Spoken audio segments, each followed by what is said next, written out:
What is up, everybody? I'm Jen, back with another market update. There are a lot of headlines going on right now, right? You're sifting through increased cases of the coronavirus. That's actually pushing the 10-year Treasury note down and other bond yields down, which is interesting.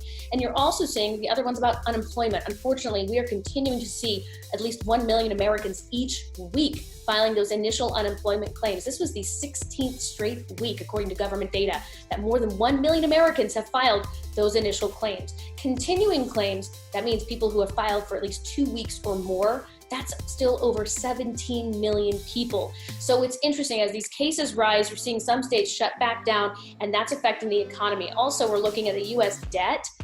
Yikes. All right. So guys, the monthly debt is now hitting what, 864 billion, something like that. They're estimating right now, the Fed estimating that it's going to be about, the Treasury Department estimating it's going to be about $3.7 trillion in budget deficit this year.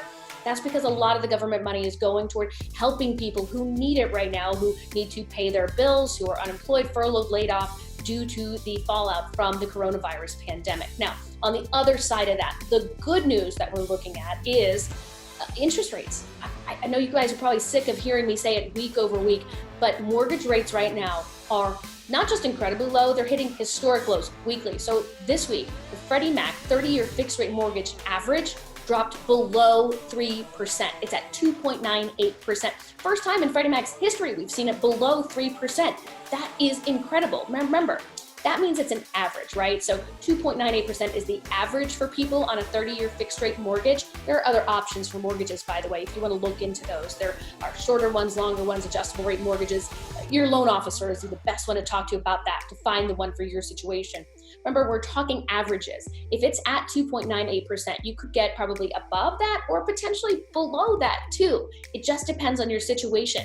A lot of factors go into that: where you're buying, what you're buying, your debt that you have, your credit score.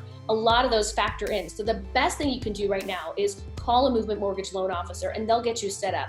Refinances still on the rise. Now, purchases are also on the rise too. It's incredible. The Mortgage Bankers Association says that weekly total mortgage application volume, that's refinances and purchases, is up 5% week over week. Year over year, refinances are up 107%. That should be a sign to you guys, right? Like, this is a great environment to look into a refinance and see if it might be good for you. So the best thing to do, best advice, call a Movement Mortgage loan officer right now, today, not like tomorrow or Monday, call them today, get talking to them, get on their calendar, and let's talk about your options that could save you some money or could get you into that dream home, because low interest rates like this help you out if you're purchasing and that purchase price is a little higher. That interest rate might be able to offset some of that.